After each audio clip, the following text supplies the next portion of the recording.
So our guest speaker today is Grady Minnis from the Kullu Valley Bike Project. We're really glad to be supporting, Pittsburgh East Rotary Club is really glad to be supporting Grady and his efforts with the Kullu Valley Bike Project. So Grady, we're glad to have you here today. Thank you.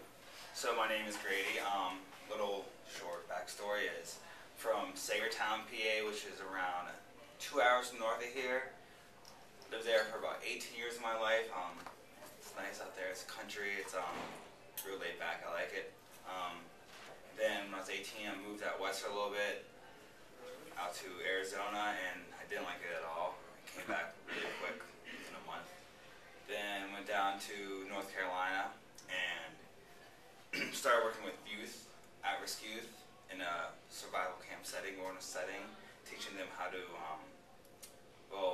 certain hard skills like bow drilling and setting traps. And bow drilling is how you start fire with nothing but woods, wood material. And I guess that was my first involvement in working with teens and really knowing that was like what I should be doing. It was a great experience. We were very involved. We were there 8 days straight with them and had 6 days off. And on the 6 days off, that's all you could think about was like how that kid was doing out in the woods, because they're there for 70 days straight usually, if not longer. After that, I got a job offer through the same company to move out to Hawaii and work in a youth, a healthy living academy, a weight loss camp essentially for the kids. And I really like that too, even more so just because I'm very health conscious myself, and it was an experience like just working with them and like working through them, like through their pain and through all that. And plus it was in Hawaii, which made it, really awesome. We were on this yoga retreat center, and it was just like gorgeous all around us. We had the in-house chef cooking for like all our meals, so even though they had like no fat in it, it was still amazing. So I did that for 2 months, and then when I was done, I was at the airport and I had my ticket, and I was like, wait a second, I'm in Hawaii. I threw my ticket away and went back into the town and found a job on a farm and stayed there for like 8 more months and just loved the whole Hawaiian life. But then came back here, moved to New Orleans, got a job with AmeriCorps, rebuilding homes, being a team leader, working with volunteers from around the country. They'd come in with us, and we would, just like basically all the homes that were devastated by Hurricane Katrina, we rebuilt for them, and that was an experience. It was the AmeriCorps' first year there, doing that, so it was often hectic. New Orleans was still kind of a wreck, so this was actually 3 years after the storm, but it was still very hectic. And then, then moved back to North Carolina, got back into the same job doing that. And then, I'm really bad with timelines, but just events I'm good with. So, after the way I got from New Orleans to Asheville that was like, I guess around that time, I moved back to New Orleans when I first got involved with bikes. Started working in the local co-op there, and teaching myself bike skills, bike maintenance, working with kids that would come in there, and that was a lot of fun. There's something about when you're challenged with something and then you work at it and you fail and you're like, and you go back at it and you succeed. That's kind of the key that I learned at SUS, which really empowers people to do anything. Like when you discover that you can do anything that you're challenged with, especially with a hard skill, you learn a lot, not only about what you're doing, but about yourself. Like, what do I do when something's challenging? How do I get over that challenge? And bicycle maintenance teaches you that, as does the skills that Susan learned.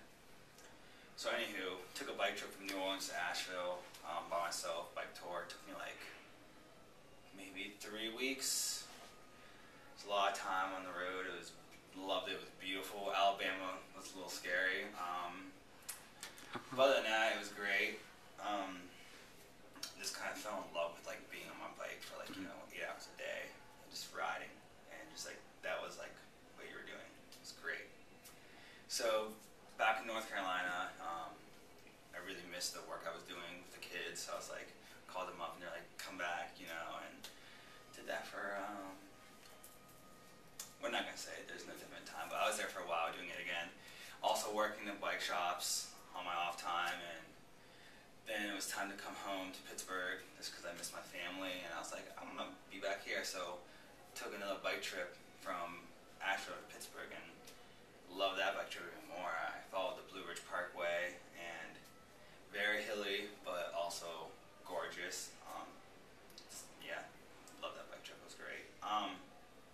Again, learned a lot about myself on that bike trip because there was my own challenges and like how to deal with those challenges.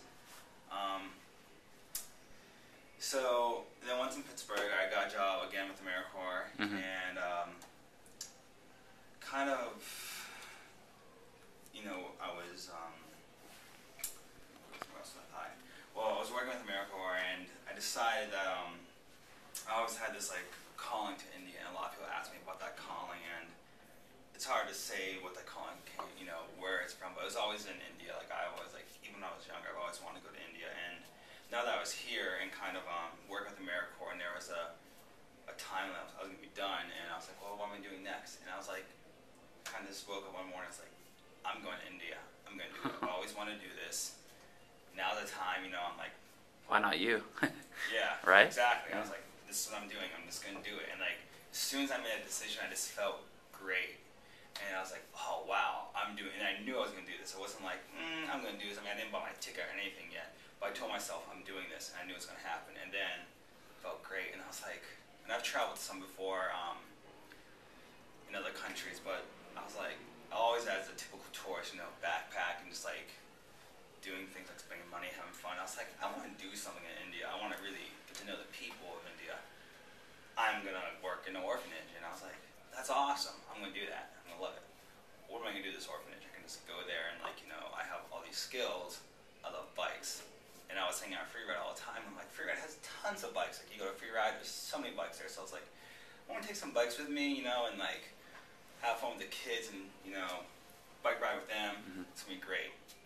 And then that's where Holly came in. Holly was like, that's awesome. Take it to the next level. What are you going to do with that, you know? Because I had 10 bikes, which I still have these 10 bikes, and they're kind of like a symbol to me. Like, these bikes are what started in a way.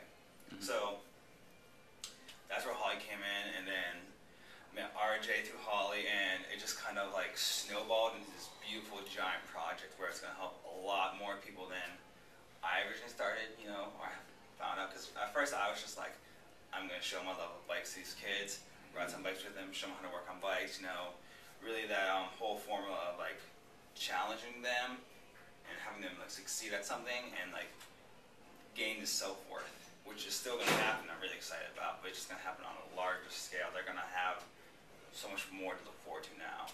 How many kids do you think you might work through the Kullu Valley Bike Project? Well, there's 24 people in the orphanage, okay, but there's also people outside the orphanage who are going to be affected by this, for sure.